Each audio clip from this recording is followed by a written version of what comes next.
आप विचार कीजिए, गर्भवास में, जन्म में, रुग्णावस्था में, बुढ़ापावस्था में, अज्ञान में, मृत्यु में कितने दुख है, कितने कष्ट है। आप कभी विचार करते हैं कि ये मनुष्य जीवन दुखालयम भगवान ने कहा इस मृत्यु लोक को, तो तुम केवल भोगों को भोगते हुए सुख का अनुभव करना चाहते हो, कैसे आप इन महान दुखों से बचोगे।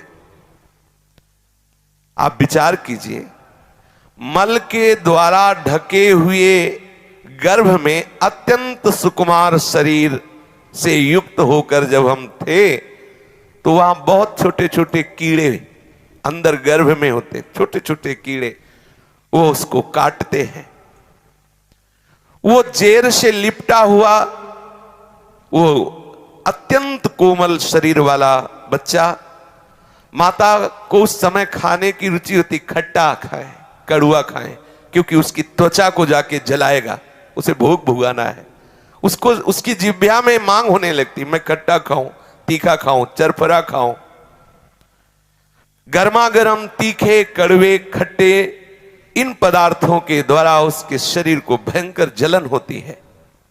हाथ पैर पूरी तरह वो फैला नहीं सकता, क्योंकि कुंडलाकार होता है, कुंडलाकार ऐसे घृणित पदार्थों के बीच में कुंडलाकार छोटे छोटे कीड़ों से काटा जाता है, और खान पान की जो सामग्री विपरीत हुई उससे उसके त्वचा में बड़ी जलन होती है। श्वास भी ठीक से नहीं ले सकता। पूर्व जन्म के कर्मों का उस समय स्मरण करता है और पुकार उठता है, प्रभु एक बार मुझे अवसर दे दो, मां के गर्भ से निकलने का एक बार अवसर दे दो। भगवान उसे ज्ञान शक्ति उस समय देते हैं। वो विचार करता, अनेक जन्मों के कर्म उसे दिखाई देते हैं, कांप जाता है, प्रभु एक बार अवसर दे दो, मैं बस जन्म लेते ही आपका भजन करके इन समस्त कर्मों का नाश करके आपकी प्राप्ति करूंगा। भगवान की अहेतुकी कृपा होती है। मल मूत्र शुक्र रुधिर में लिपटा हुआ वो बच्चा प्राजापत्य नामक वायु से प्रेरित होता है। शूति नामक वायु उसे धक्का देती है और वो मुख नीचे किए हुए बड़ा कष्ट सहता हुआ माता के योनि द्वार से बाहर निकलता है, बड़ा कष्ट सहता हुआ। जन्मत मरत दुशाह दुख होई।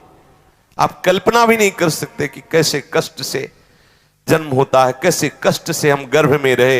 ये माया की चाल है, ढक देती हो, ज्ञान प्रकाशित नहीं हो पाता। जब ही जन्म होता है इतना भयानक कष्ट होता है कि मूर्छित हो जाता है कुछ क्षण के लिए। इसके बाद जब चेतना जागृत होती है तो बाहर की वायु स्पर्श करते हुए सारा ज्ञान मूर्छावस्था में ही चला गया जो भगवत प्रेरित हुआ था। फिर चेतना जब आई तो वो अपने जो कई जन्मों के संस्कारों को देखकर विकल हुआ था कि अब बस भजन ही करूंगा, भूल गया, एकदम भूल गया। कहां कहां कहां वो जो ज्ञान था, वो जो आनंद था, वो जो संकल्प था, वो कहां गया। जैसे कांटों से बिधा हुआ कोई कृमि तड़पता है, ऐसे वो घृणित पदार्थों के बीच में कृमि की तरह छटपटाता होता है। उसे उठाते हैं, बच्चा हुआ, आनंद मनाते हैं जगत में। उसको करवट बदलने की भी सामर्थ्य नहीं है अभी। अगर त्वचा में कोई जीव काट रहा है, कोई खुजलाहट हो रही हो, शक्तिहीन है, केवल रोता है, कुछ कर नहीं सकता।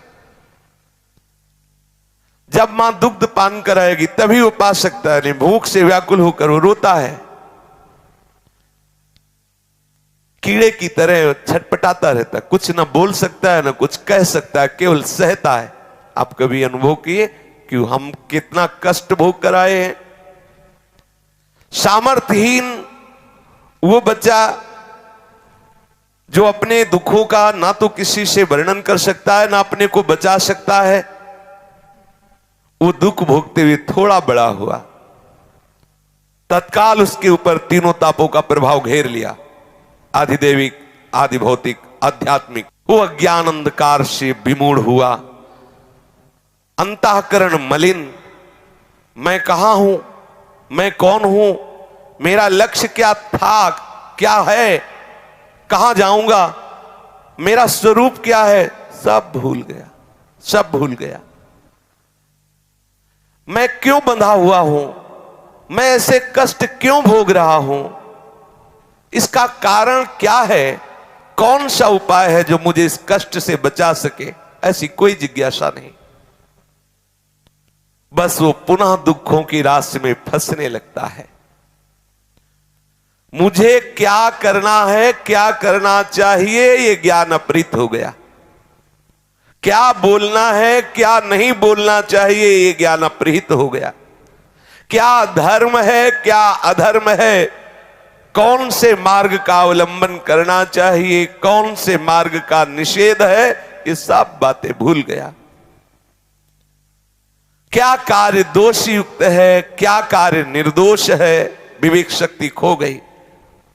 अनेक चिंताओं से ग्रस्त यौवन अवस्था को प्राप्त हुआ। मदांध, जो मन में आया वही कर रहे। शिश्न और उदर की परायणता, केवल जीव का स्वाद और जनेन्द्री का स्वाद, दो ही लक्ष्य रह गए।